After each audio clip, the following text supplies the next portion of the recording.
Oops, maayong buntag mga kaigsunan ko diha ni Kristo. Hallelujah. So na ko ika-share sa inyo ayaw sa i-scroll. Morning dili lamang nga perminti ta busog sa pisikal na bahin, dapat pud busog pud kita sa maong espirituhanon nga bahin, mao ang pulong sa atong buhi nga Dios. Nag-ingon siya dira sa unang Samuel 2 verse 7, ang Ginoo maoy magbuot kin sa iyang himuong dato o kin sa iyang himuong pobre, siya ang mopaubos ug siya usab ang motuboy. Mao kini diri sa kalibutan nga naay dato ug naay pobre, apan usa lamang ang tag-iya mao ang atong buhi nga Dios nga siya kanunay nagasupply sa atong ginhawa, maayong panlawas, usog ug ang tanan igsuon. Siya ang tag-iya ni ining tanan diri sa kalibutan, bisan pag-unsa naas ni ining kalibutan, apan usa ang tag-iya na mao ang atong buhi nga Dios. Hallelujah.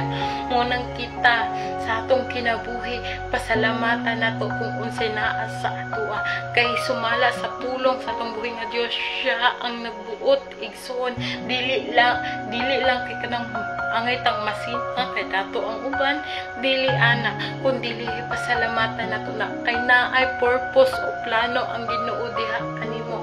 Kay ang plano sa tao layo ra kayo plano sa Ginoo.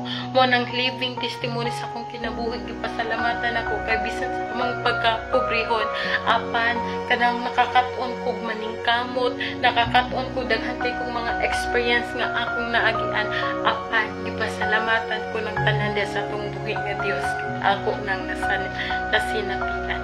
So hallelujah. So mauna mga kaigsuunan, blessed kaayo kita kay tungod sa pagkamaayo ug pagkamaluluyon sa atong buhi nga Dios. Mo nang niining tanan niining kalibutan nga pasalamatan nato ng tanang mga butang nga naa sa ato. Amen ba?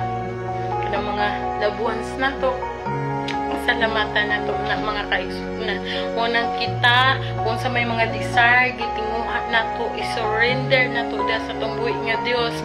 Ato lang jud dapat siya ang mag-guide sa atong kinabuhi, nga dapat jud nga siya ang mapuyo sa atong kinabuhi. Amen ba?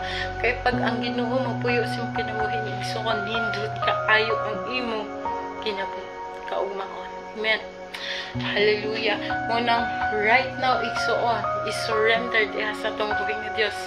Pagkitabang diha kaniya, kanunay kitang mag-ampo, ang pag-ampo dakog kahimuan, walay bayad apan dakog kahimuan. Amen ba? So igsuon diri ni ining kalibutan, dili kita angay masina kun dili kanunay kitang magpasalamat